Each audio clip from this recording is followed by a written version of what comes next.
ayan, may ginagawang construction dito. Pero ang problema, ito yung gate nila, obstruction na to sa ano, sa kalsada. Ayan, titikitan to na darating to sa ano, sa environmental, no? Tigitan to, tutubusin nila yan. So yung naging problema nila.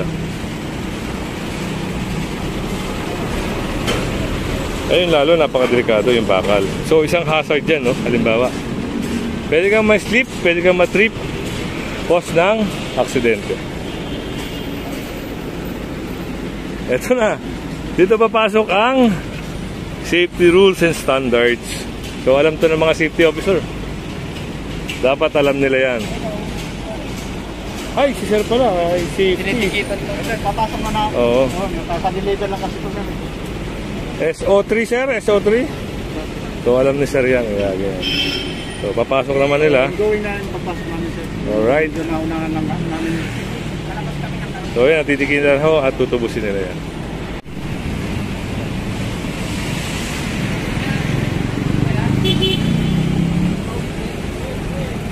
Kayo rin ang mag-issue ng permit pag magkaroon kami ng pero internet. Ano po, opisina. Saan po ang opisina niya? Pagka nagkaroon kami ng puring pero internet. Pero pumunta na po kami sa barangay. Okay naman sa barangay. So yun, papasok yung pouring activity.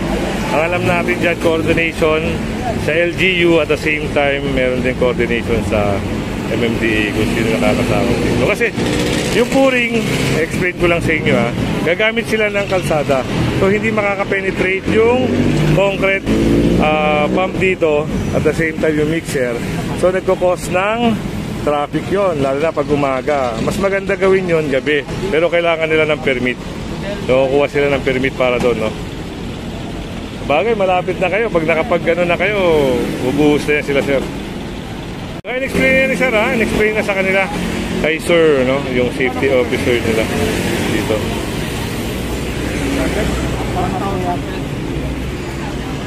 Okay, ito yan ha, na-explain na sa kanila kung ano yung mga gagawin. Alright. So ito yung mixer, no? Parang manual mixer to.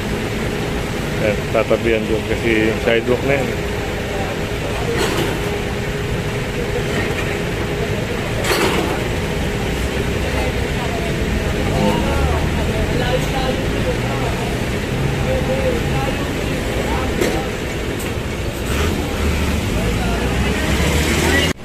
So ito, signage, nakaharang sa bangketa. Ito, pinakay.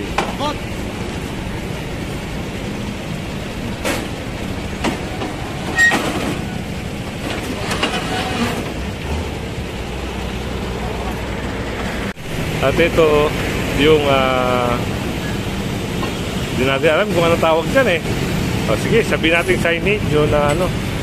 Pero ito, nakuha rin, no? Sa sidewalk doon, banda. Nakalabas sa sidewalk. Dito, ayun, upuan.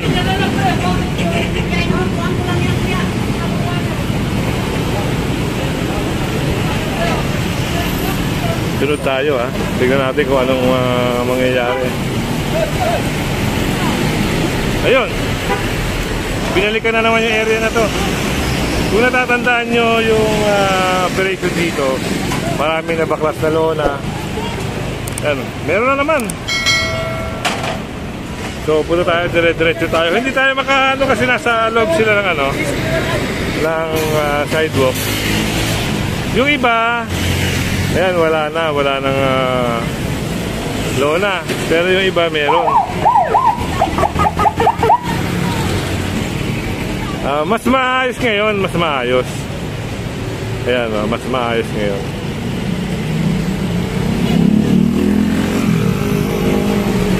Diba, wala nang masyadong trapal-trapal. So yung mga kahoy-kahoy na lang natira dito. Ayan. Yung mga sobrang kahoy. Pero kung makikita nyo naman, yung mga trapal nila nakaayos na. Hindi katulad nung mga nakaraang operation talaga nakababa.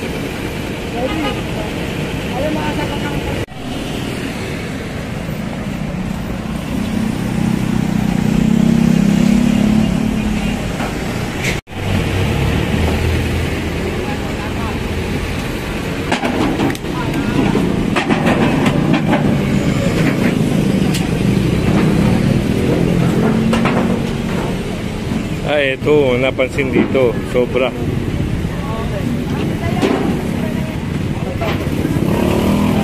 Ito mga to. Ito ang delikado, nakakasugat to. Ito. Tanggal nyo yan, patanggal nyo yan. Napaka-delikado yan. Hoy, cutter, nasaan? Cutter, nasaan ito? Ito yun, no? Tatanggalin. Disgrasa yung tao dyan.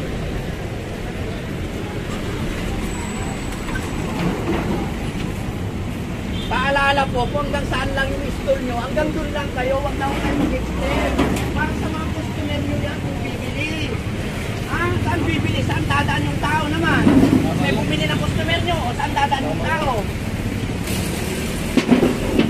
Bibigay na kayo ng stall na yan, yung space na yan, yan.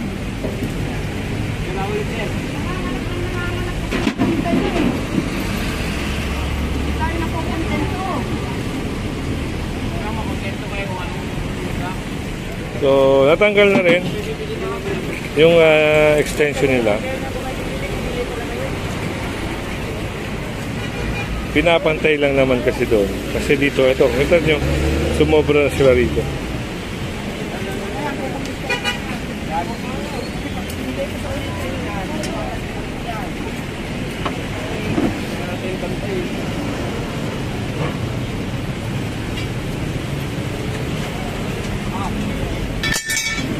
So, yun alis na. At sunod tayo sa operation.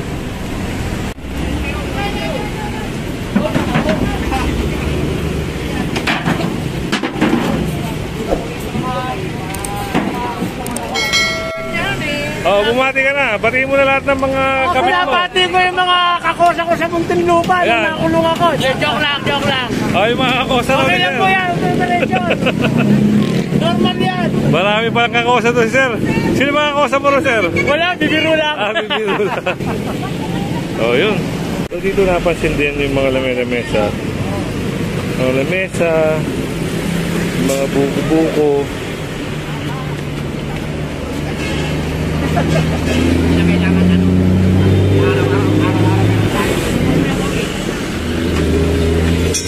Gawa na yung buwan.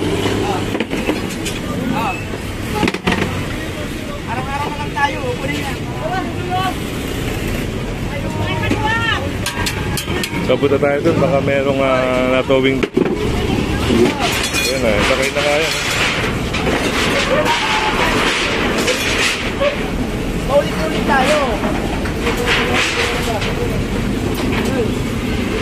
So, yun. Yung buwan.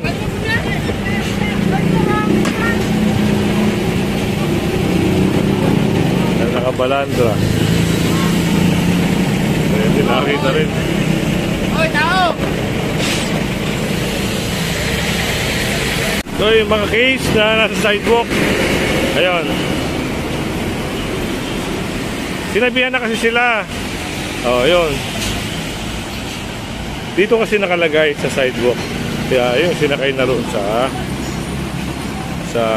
truck.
din doon, motor.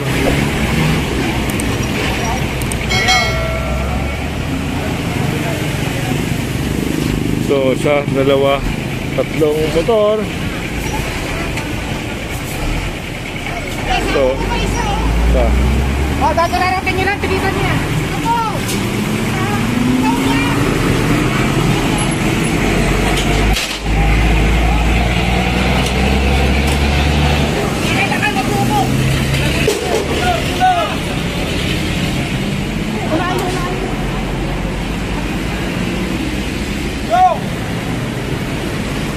Pwede mo iwan yan, no, sir?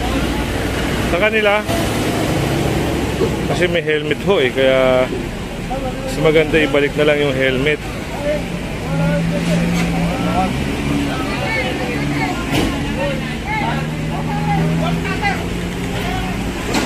Bull cutter! Go, go, go! Bull cutter!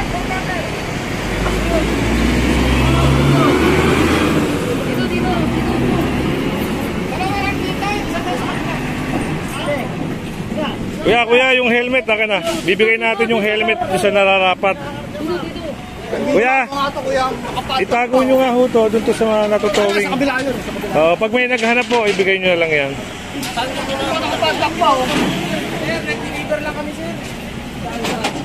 Yun na pala yung may-ari, si kuya pala yung may-ari.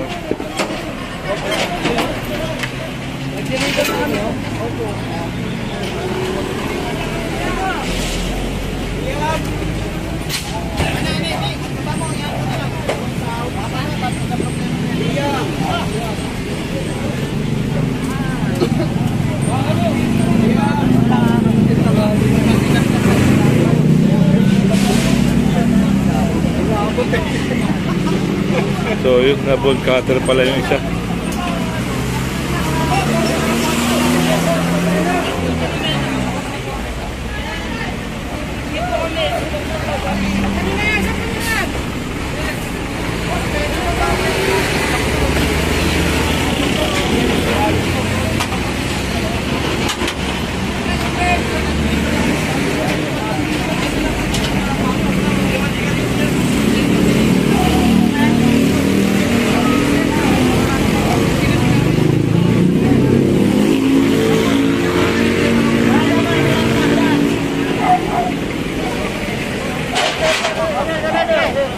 Dalawa lang dyan para...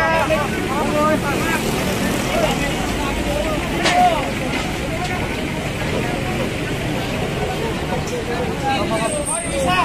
Sa inyo na isa!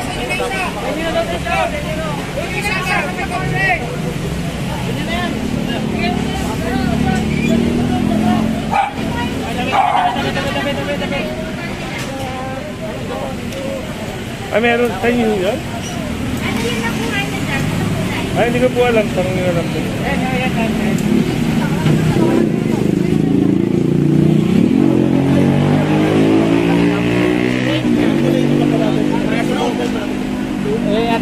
Dalawa na kanila.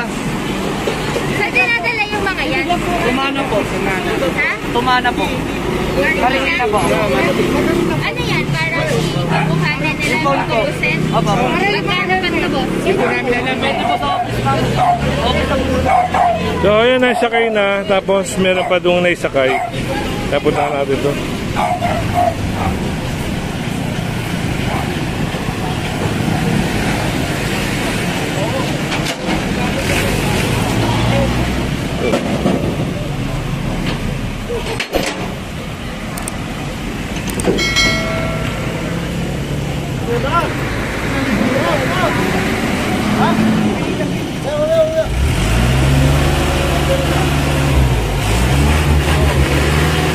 At ito, nakita nyo naman, no? Ayan. Sinakay, at ito idadalhin sa Tumana, Marikina. Dito, meron din. Parang, sir, kasama to, sir? Kasama lang. Opo. Dapat kanina pa. Hindi nyo nakita, sir? Hindi nila napansin yung yung operation. Po. Ay, hindi po ako. Sila po. Sila po. Demo. Tatagalin mo yan ba? O, tagalin mo yan pero kung wala ito. Kuya, hindi rin naagapan yung motor niya. Sa inyo yan, sir? Sa inyo? Wala, hindi kasi naiwan yung susi eh. Ay, hindi naiwan. Pumasok eh. Papasok na sa amin, may parkinga naman dun eh. Nakalimutan na yung pasok. Yun ang problema. Pwede naman yan. Hindi, di ba, uunin? Magkano ba yan?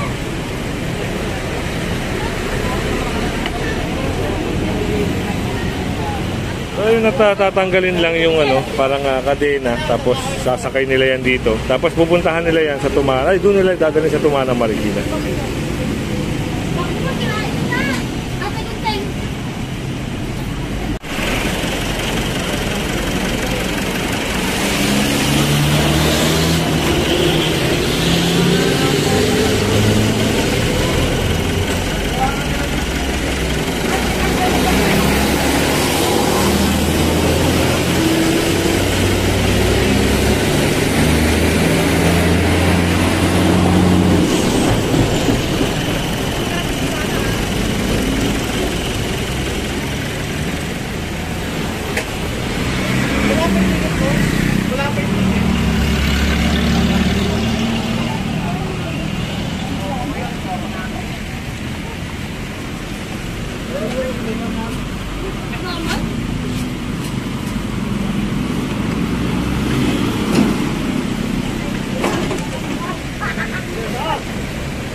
So, yun, ginagawa na ng ticket dito. So, ginagawa na ng ticket dito. Ito yun ang notice para sa kanila. Just in case na tutubusin nila sa Marikina. Ayun, na kay Kuya na. Si Kuya, wala palang lisensya. Naku po, yan sinasabi natin. Wala lisensya yun, ma'am? Kuya? Kilala niyo siya? Kilala niyo? Yari, si Kuya.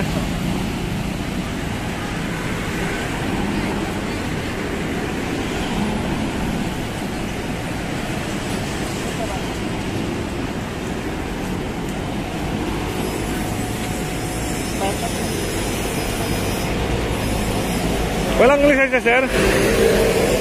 Wala kayong lisensya? Wala.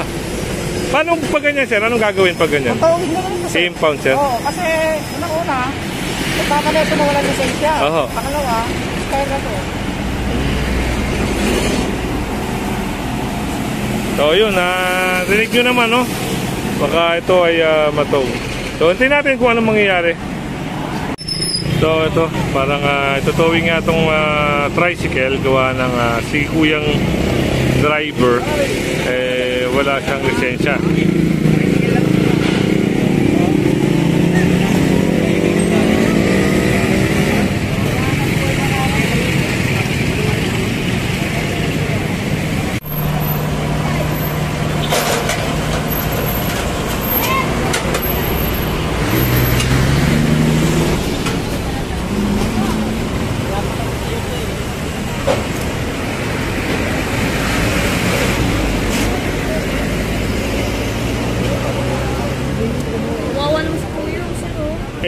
Hindi ko po alam. Buntis pa.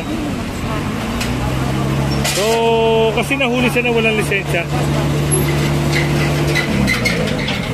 Sideline niya ng asabi. Pa? Sideline. Yun o. May kuya? Yun lang problema. Ito pala sideline ni kuya, no? Yung nahuli. So, yun, nasakay na. Tapos siguro ito ay dadali na sa Tumana, Marikina. Ay, kita nyo naman sa guhit. Sir. may guhit tapos may arrow papunta rito. So ang parking niya dapat Opo. parallel. Dapat. Oo. Hindi island. Kasi lagpas na siya sa guhit. Okay po. Then itong kotse na to, 3 days na rin na namin. Ay, 3 days na. Sir, 3 days na yan, sir. Ito ng gwardiya. Ay, yung gwardiya, no? Tanungin na lang natin yung gwardiya. So, ito. Opo. Ito. Ayan, binaba na, oh.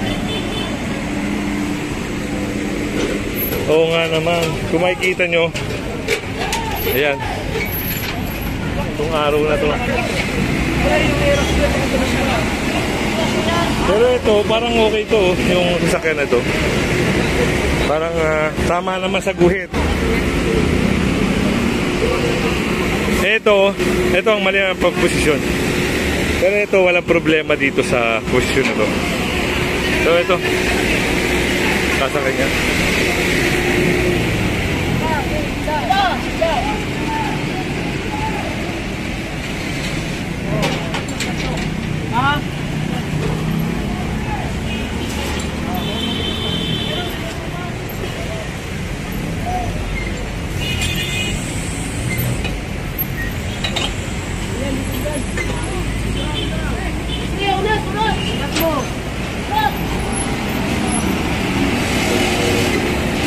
Kalayaan.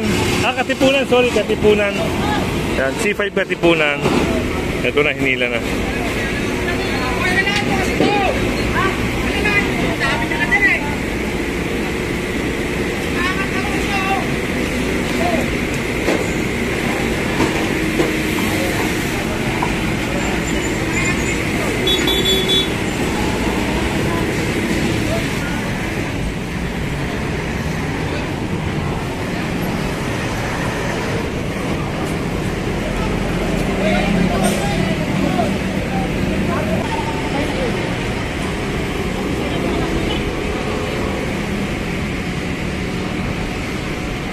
So binaba muna itong isang motor para may isa kayong puting sasakyan. Hanggang ngayon wala pa rin may-ari, no? Ang sabi, 3 araw o 2 araw na ito nandito.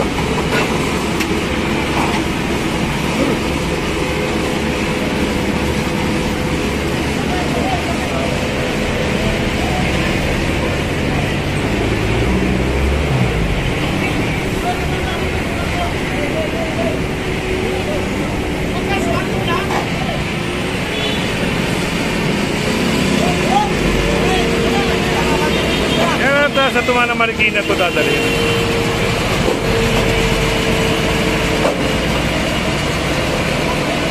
So dito isang taxi rin yung naisa kayo. Yan. Hindi na natin na-cover eh. Kaya ayun na lang. Yan, dadalhin na sa Tumana Marikina.